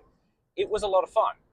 It's mostly, I think the 2 main criticisms I have are a more clear description on tabletop events would have been nice, because if we're going into the kind of game where the characters can just get one-shotted and die, I like to know that going in. Yeah, I do too, because like I can at least mentally prepare for that, or Yeah. not get attached to characters or whatever. Yeah. And I would also just put like a couple of mild warnings of like tone. Again, this is mostly just prep in advance to make sure everybody turning up at the table knows what to expect, kind of stuff, rather than anything worse than that. And have an X card, maybe most tables do. Yep. Or just like the old like hold up an X symbol in front of you, with crossed arms kind of thing. That's another common one. Just in place, just to make sure everybody's comfortable. Mm-hmm. So again, it's not the GM's fault in any way. I really don't think so. And like, I do like Dungeon Crawler Classics as a system. I think we were just more hoping we could play like high level characters in Dungeon Crawler Classics. It's one of those things. The most fun we've had with Dungeon Crawler Classic was when you were playing a relatively high level magic class. Yeah. Because I freely admit the randomness in DCC is most fun with magic because the way magic works in that game is you cast a spell, and what that spell does is almost entirely dependent on the roll of the dice. So, for example, there's like a rope spell that, depending on how well you roll, can do anything from summon a coil of rope that lands in front of you, and that's it, it's just a piece of rope, right the way up to like wrapping itself around every enemy within a 50-foot radius and hog tying them and making them defenseless. And a bunch of silly things in the middle. And that level of complete shenanigans is quite fun. Whereas this was more random in the sense of, the dice gods might just screw you over and kill your character instantly. Yeah. And I do think that is a criticism I have with DCC in general, although I do like it, is particularly for people who are more risk averse, which we do know statistically through scientific data are largely women generally. I kind of wish there were a few more mechanics to make the system still chaotic, but maybe like tone down the negative effects a little bit, just so it's a bit more fun for people who don't like catastrophically bad things to happen to their characters to still have fun playing it. Yeah. Like make the violence or negative effects a bit more cartoon and a little bit less serious would make me feel more comfortable as a player at a lot of Dungeon Crawler Classics tables or something like that. Because there's plenty of systems that do that, where you're just like, you're knocked out for a round, or you get to decide the bad effect yourself, or a bunch of other stuff. Again, even a table of negative effects that starts with you're going to have a pretty bad hangover when you wake up, right the way up to, the really bad stuff. Yeah. The other thing I think I would just say is having 8 people play effectively 16 characters is just a bit much. It was a bit unwieldy. Yeah. Especially once that final combat got going, we were sitting there for 20 minutes between doing anything just because it took that long to get around the table with everybody running multiple characters. Well, part of the problem was the reason one of my characters got killed was they were in a place where they weren't actually, because the GM thought they were there, and I didn't really have a chance to explain that they weren't, and I was also just confused as to what was happening. Yep. So, yeah. Particularly because my character was being attacked despite not being in the fight to begin with, which was just kind of a very frustrating thing. Yeah, it was kind of frustrating generally, and I wasn't because all the rest of the table was having so much fun. I was also trying not to bring down the energy there, and I'm worried that I did, and I felt kind of bad about it. These attacks just stink when they happen, and I don't want to ruin anyone else's good time, so it's just kind of hard for me to know what to do. And particularly when you're the only girl at a table. Sorry, I know I've been harping on this a little bit this episode, but it's part of it's part of the experience of being in a woman's body and playing tabletop RPGs. It's sometimes when I'm the only girl at the table, I do feel a little uncomfortable whether or not that's fair. And I want to emphasize that all these players were great, very fun, fantastic players to play with. Yep. The kid's still definitely learning some of the social stuff, but that's absolutely normal. Yeah, they're a kid who's learning, and at least I would rather have a kid with big, preteen, somewhere in that ballpark. Yeah, I would rather have a kid with big ideas who kind of tries to be the star of the show a little too much than a kid who's just sitting there quietly, and that's I think we had at the table. But they were very, very cute. And, they were. I want to emphasize that it was mild, and the GM did a very good job of handling it. Yeah. And that didn't annoy me at all. Yeah. I know. How did you feel about the game? Broadly similar. Again, it's there were some moments where I had a lot of fun. Like at one point, I realized the most chaotic thing I could do because I decided that my character, because again, I basically got told, here are like the available gods your paladin character can worship, and I picked the god of random chance. Yep. Because comedy. So I basically, had this moment when, I was like, okay, how do I worship my god in the middle of a fight? Wait a second. And I basically did I can't for the life of me remember what the god was called, but I did a Jesus take the wheel moment where I literally had my character close their eyes and swing their weapon, and just like trust in their god to, and pure blind luck to have them actually smite down the unworthy. And, the GM was like, okay, okay, so roll me this dice. I think it was a 12. Was it a D12 or was it it was whatever it was. Roll this dice and we'll see who gets hit. And I ended up like killing one minion and injuring the boss. Just because the dice got smiled upon that one, and that was great fun. Because that was very fun, that was very thematic, that was very silly. And that was kind of on point. So yeah. And yeah, I will say, like, I think this is just a bigger critique I have of Dungeon Crawler class is extraordinarily luck-based, which is fine. But I will say just some of the luck-based mechanics are a bit too random and too extreme for the stuff I like generally.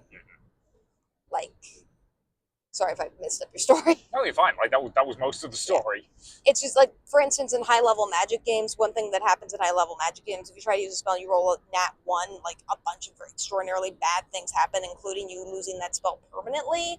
And like, I would not want to play a Magic user in a campaign that's Dungeon Crawler Classics for that reason. Which, given that that's my favorite class type stuff to play during campaigns, it makes the system less fun for me. I get that it makes it more fun for other people, but like for me, and I think a lot of other players, there's just some of the bad like role mechanics I do think need to be nerfed a little bit for people who are a little bit less risk averse to have a good time. Yeah. Particularly when they're not even doing like a risk averse activity themselves and still get killed. Because that's a little bit unfair. Yeah. So yeah. Again, this was not in any way a bad game. It just ended up inadvertently hitting a trigger point towards the end. And when that happens, it can be very hard for you to rally. Yeah, and sometimes I can, and sometimes I can't. It was also just a table where I was trying not to be distracted. But I do want to emphasize, in case this person happens to be listening to this, I do think you're a fantastic GM, and I not have a really bad time. Like, I actually did enjoy the majority of this game. It's just when PTSD attacks happen, they happen. Yeah, and they suck.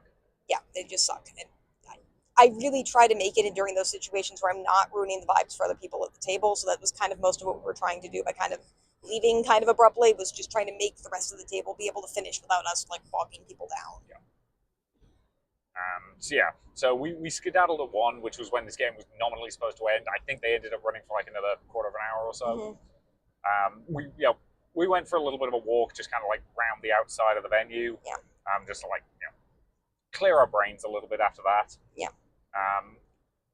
We did have one more game scheduled for that day.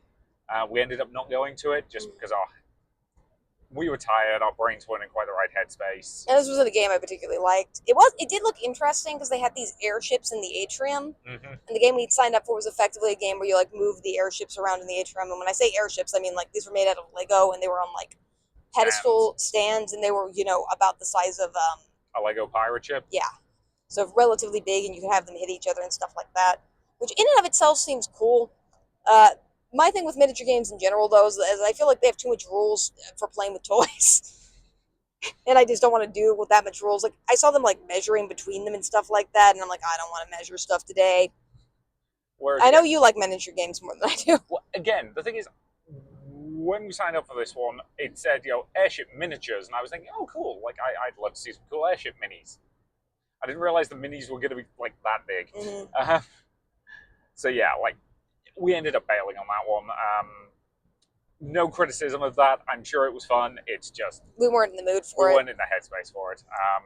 We did bump into 2 of the people we'd been playing the DCC game with. And had a very nice chat with them, which made me feel a lot better. Yeah.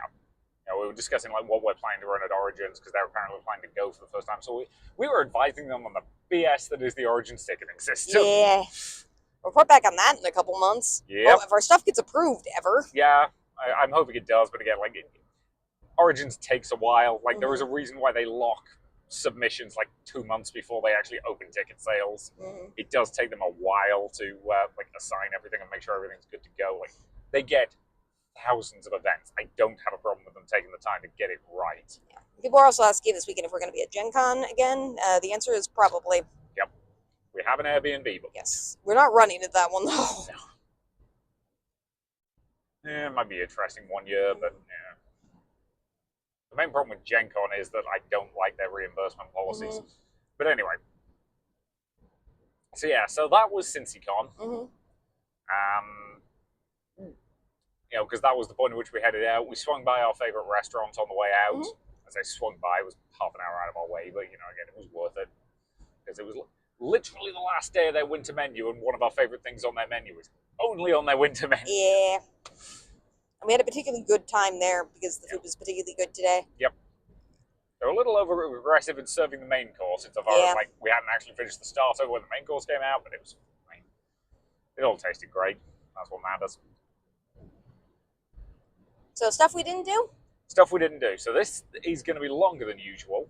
Okay, you explain the Warhammer stuff for a bit. Cool. So there is a Warhammer tournament that goes on at Cincycon. It is as far as I know, standard Warhammer tournament format. So across 2 days, so Saturday and Sunday, you play 5 games. 3 on Saturday, 2 on Sunday. Depending on your score in each of those 5 games determines overall winners and losers. So if you win by, if you win your game by more than Warhammer games are scored out of 100, just for clarity. So if you win by like 75 to 25, that's a 50-point lead. So you will get more points than if you won by like 55 to 50, for example. Because that was a very close game. And then like overall individual scoring, and they deliberately, I believe, rig it such that like if you've lost 3 games on the trot, you are not going to be paired up against somebody who's won 3 games on the trot, because that's just not going to be fun for anybody involved. They take place as full skill levels. The minis are not required to be fully painted. There was at least one guy who was using Gundam minis in place of Tau. If you know why that's funny, you're a Warhammer fan, congratulations. And just, it seems like a very welcoming environment. Like half the minis there were, well, not half, but there were a decent number of like conversions and 3D printed stuff and fan bits and homemade stuff and kit bash stuff. And like, it looks like a very fun, welcoming tournament. And last year, I decided I wanted to play in it this year. And I didn't get to. And that's not because I couldn't have, insofar. Well, that's not because the tournament itself prevented me from doing it. That's because the job stuff screwed me over and meant I didn't have time to actually like get my army built and painted and all of the stuff you have to do to a Warhammer army to actually get it ready to go takes time. And prior to my job change in the summer, I had basically been using my lunch times at work, just like an hour a day, bit of a mental break, bit of a build, bit of a paint, whatever. And I'd actually been really enjoying that. And then my job change at the university meant I couldn't do that anymore. So I've not made any progress on my army in 6 months, which meant it's like I don't even have the full 2,000 points I would need to be in the tournament. Of what I do have, not all of it's finished built, and this is not a tournament where they would mind if you turned up with a bunch of grey plastic. I mind. Like, if I am turning up the tournament, I expect of myself to have those miniatures painted up to at least my battle-ready standard. Like, I don't like turning up to a tournament with grey plastic because I, with the best one in the world, think I'm better than that. This sounds ridiculous to me, I'm going to be honest, but everyone has their quirks. Again, you know how much of a, like, frustrated storyteller I am? and I like telling a story with my miniatures. Like, that's why I have my own custom chapter. Like, their paint scheme is designed around like narrative theming rather than anything else. Like, their entire paint scheme is based on the symbolism behind their chapter. Like, to be comfortable putting them on a gaming table, I want them painted. I will admit, this is Warhammer in general. I've tried to understand it as a passion. I kind of just don't. I will admit, but that said, I don't need to understand every passion to know that it's important to you. Yeah. I just don't get a lot of the idiosyncrasies of it, I will admit. Which is fair. But again, like, I think that's part of the reason I was in such a rough place on Saturday was I really wished that I was participating in that Warhammer tournament rather than the other stuff we were doing. And that's not to say that the stuff we were doing wasn't fun. Mm-hmm. It's just, I really wanted to do that tournament this year, and I wasn't able to. And I think it just ended up encapsulating a lot of the frustrations I've been having with my job recently. Mm-hmm. It was emblematic of a lot of other stuff, but it put me in a bad headspace this weekend, and it's not the fault of the con. Like, I want to clarify that, not at all. Like, this looks like a really good tournament that I really wish I had participated in. I could have cobbled together my Custodes force that I used for that one game at AdamCon, but I'd planned to use my Dawn Hammers, and I wanted to use my Dawn Hammers, and my Dawn Hammers aren't done and ready. That's my custom Space Marine chapter, in case you're curious. But anyway. So, yeah. I did ask you if you wanted to do this, and you just gave me a flat like it was impossible. No, I didn't really know that you could have cobbled something together. Like, I would have pushed you to do that had I known. Again, I could have used the same Custodes force I used at AdamCon. But I had got it in my head that I was going to use that Space Marine force that I'd been building specifically for this con.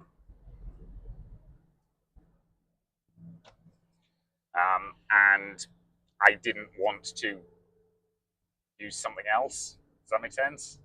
It does.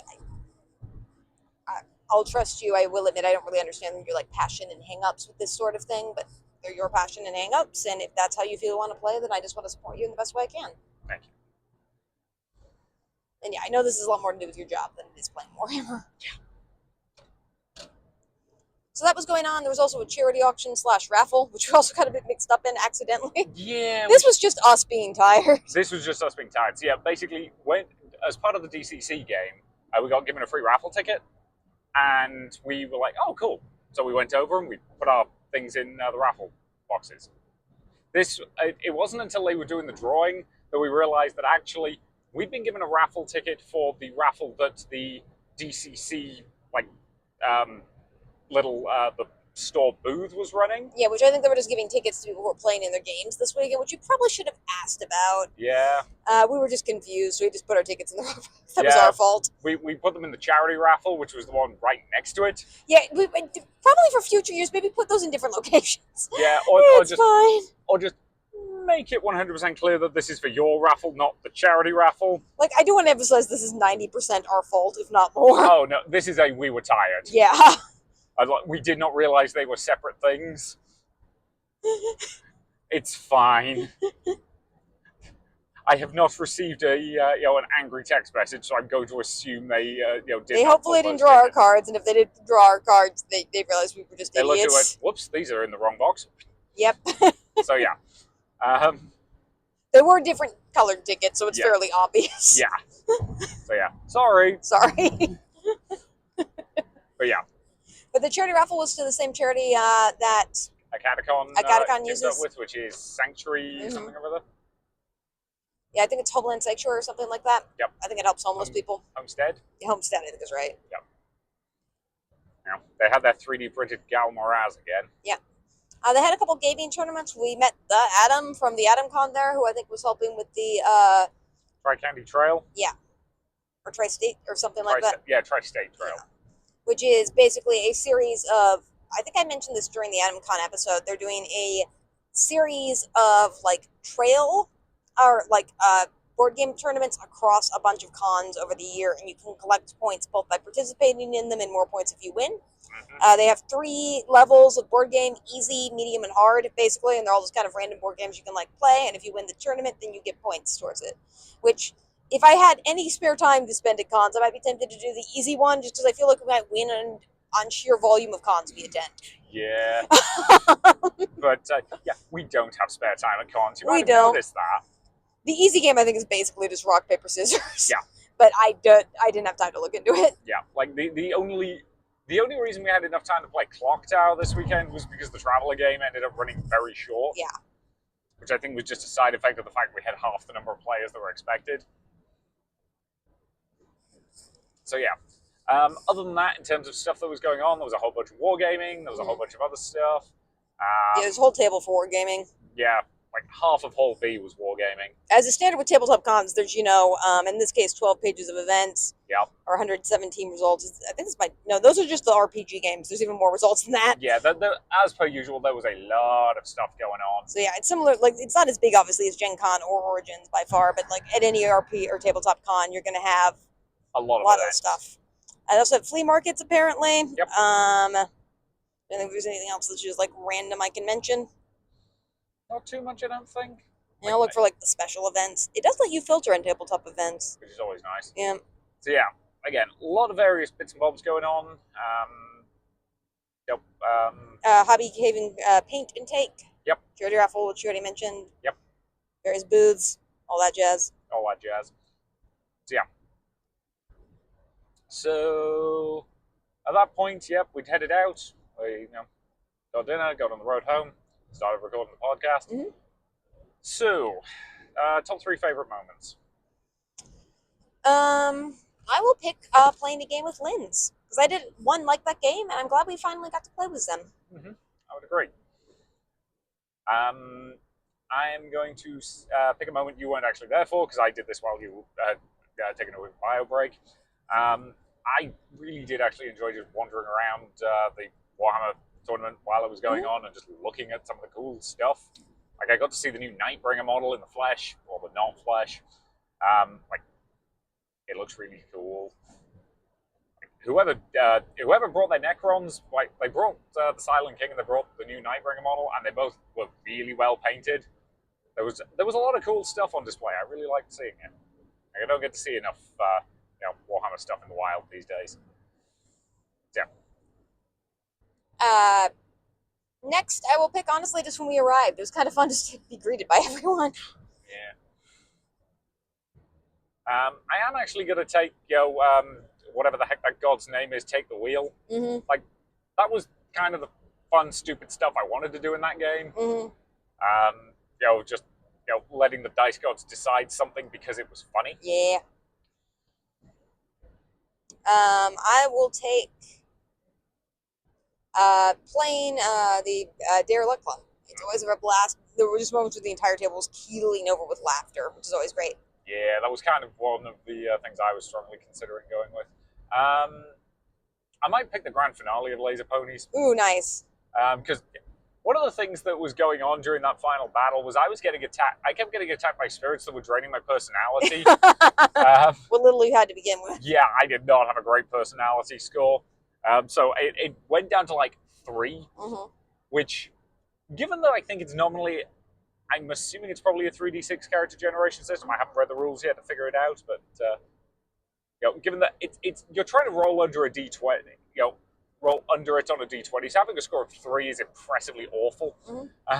So I just made my character very monotone at that point. I was like, "We will defeat them with the power of friendship." Yay! Yay! And again, that was a lot of fun. I did need that game to kind of pull me out of my funk a little bit, and I thank you for that. So yeah, was that all 3? I think so. Yeah. So the question then becomes, would we go back? And as per usual, we will give the clarification. This is an aggressively us-focused metric when it comes to like judging a con. Our standard rule is if it's like a 7-hour drive and we say hell yes, absolutely, it was a really good con. If it was a like half-hour drive and we say absolutely not, probably sucked. Other than that, it's very subjective. And keep in mind with stuff like this, like if your favorite system is Everyday Heroes or like Dungeon Crawler Classics, you obviously should go to this con. Yeah, like there's a guy we know who, again, we haven't got his permission to say his name on the podcast, so I won't, but adores DCC as a system. Like, we saw him playing it a bunch this weekend, and I get the impression he was having a blast all the system definitely has its fans. A lot of people who were in that area were playing it just constantly throughout the weekend. Similar with Clock Tower, it's just somebody's favorite thing. Yeah. And again, if it's your favorite thing, great. Yeah, go for it. It just doesn't happen to be ours. It's not our least favorite thing, but it's just kind of a thing that we like. We enjoy sometimes. Yeah. You know, in the right situation. And again, like, I think my personal assessment is I want to do that goddamn Warhammer tournament. That's fair. And if I do manage to rejigger stuff such that I can get back on the painting horse, you know, enough to actually have my army ready for next year, I probably do want to try and do it. Yeah. The issue I'm going to have with that, and this isn't your fault, is just that space is really hard for me to physically exist in, particularly without you at the table to talk for me in cases where no one can hear me. Yeah. So yeah, I don't know if there's a solution to that problem. Yeah, so this is going on the maybe list. Yeah. Like, it's not a bad con. It's definitely not. Like, I think it is fairly priced for what it is. It's fairly priced for what it is, and it has a lot of systems. It just doesn't have any of my personal favorite systems. Like, if this was all powered by the apocalypse, I'd be there all day. Yeah. But it's not, so. Yep. And again, there's nothing to stop you running next year if you wanted to, but at the same time, like... We chose not to run this year pretty deliberately, I think. Yeah, just because, again, like... The ticketing system just makes it too confusing. Yeah. And just the other real issue is just... It's not a great space for roleplay heavy RPG. Yeah. Just because it's hard to hear the other people at the table. Yeah. So it's going on the maybe list. Like, yeah. If you want to do the war tournament, I will 100% find a way for you to make that happen. Thank you. It's just, I might not necessarily go that day. Yeah. Maybe we'll go to ZipCon. We'll need a car for that, but you know. Yeah, that does become problematic. And I did have fun this weekend. Yeah. It's just, I will admit the gaming space, I think, just kind of works against it a little bit for me.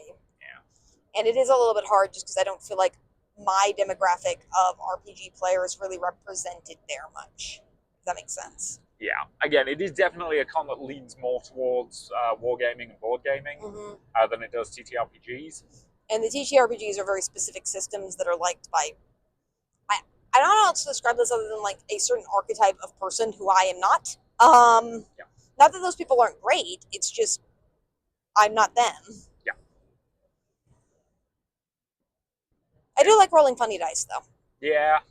Like, the DCC dice are a lot of fun. So yeah, maybe. So yeah, maybe. We'll think about it. It'll depend a lot on your job. Yeah. Which I'm sorry about. It's not your fault. Again, job stress sucks. It does. And we're just, it's late February. It's March now, think. Yeah. Person. What? So yeah.